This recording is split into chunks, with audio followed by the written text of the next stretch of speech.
Welcome back to AZAM. All right, so we know you're no stranger, obviously, to Fox 10. You've been here for 22 years. You're just completely flip-flopping your schedule now, hey, I just working the mornings. I haven't even mentioned him all morning, but I'm so honored that the station thought I was able to take over for Rick after his retirement, and I can't wait to work with you. This has been so fun so far. We're having so much fun. It's nice. just going to get better. Good. Okay, so we want to learn a little bit more about you, get to know you a little bit better. And so, first of all, you're not originally from here. Where are you originally I was from? born in Northern California. Right. I came here in 1994 after short TV stints in Reno, Nevada, and Eureka, California.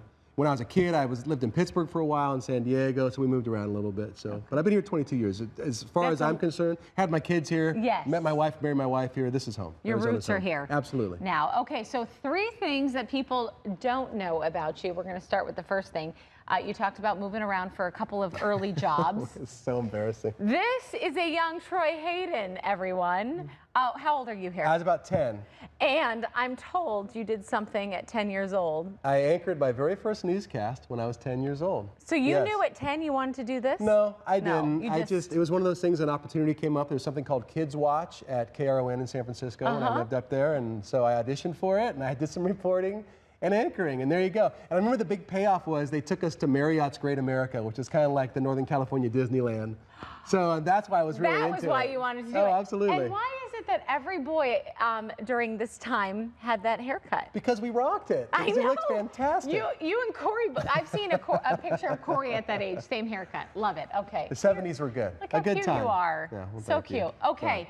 Yeah. Now this one, I can't get over. No? Okay.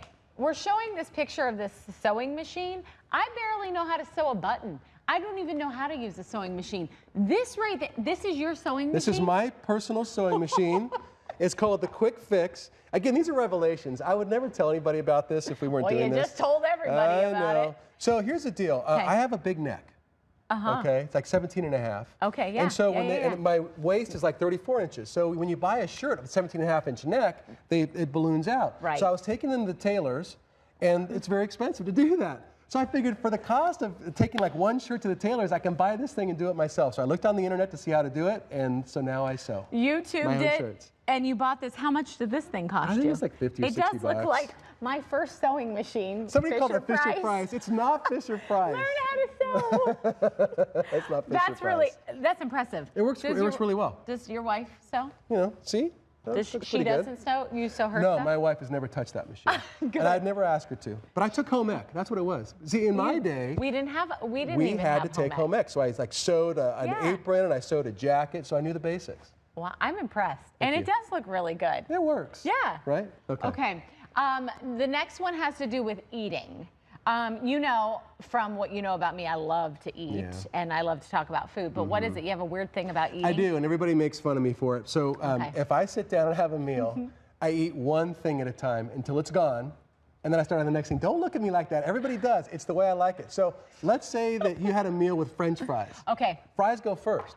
Every single last fry, because there's nothing worse than a cold fry, right? Well, that's true. I'll give you that. Then move on to your burger. But let's say it's like mashed potatoes, vegetable, and meat. Yeah, I'll go veggies first. Okay. The mashed potatoes will stay warm for a long time. Okay. And then I'll go into my steak. So, and you would never mix food, would you? Occasionally, like rice and fish. I'll put a little bit of rice and a little bit of fish. Wow. Yes. So I should have brought you. Are you interested in all this? I should have brought you a toddler plate from my house. You know, with the compartments. Yes. So everything is nicely separated. You can eat your, because that's what I do for the kids. You eat your strawberries first, then your yogurt, and then your meat. Right. Okay, I'll bring it. Those are the only weird things about me. Everything else is pretty normal. They're not weird. A little weird. But there are things I would never have guessed. So, okay. So obviously you've worked here a long time. You've done a variety of different stories. Do you have any favorites that stick out? I do. I've got 3 main ones. I've done a bunch of military stories. I went out for 3 days on the USS Arizona. Actually, this was me diving. I remember this story. Yeah, it was a B-29 that was crashed into Lake Mead. So that was amazing. But going on the nuclear submarine, going up in an F-16, and it's not so much being on the hardware, it's being around the young men and women in our military who are so, here I am getting on the USS Ohio, which is just, it's a nuclear submarine. They didn't allow very many people on here. This alone, this one vehicle, this submarine, has the nuclear capabilities. It's the 6th largest nuclear power in the world when it's out to sea. Really? Think about that. Just one of those things. So anyway, it's the men and women who operate those. So I love doing that. There's you doing some SWAT work. Yeah, I also SWAT love team. getting outdoors, going through the unexplored caves, swimming through the rapids. And so here's me doing some canyoneering, which was really, really fun, and just exploring Arizona. So I'm going to try to do a lot more of those for our show here. Cool. Because I think that's neat. Yeah. And then lastly, I know I was on your show a bunch of times for Jodi Arias, the Jodi Arias stuff. That's a good memory.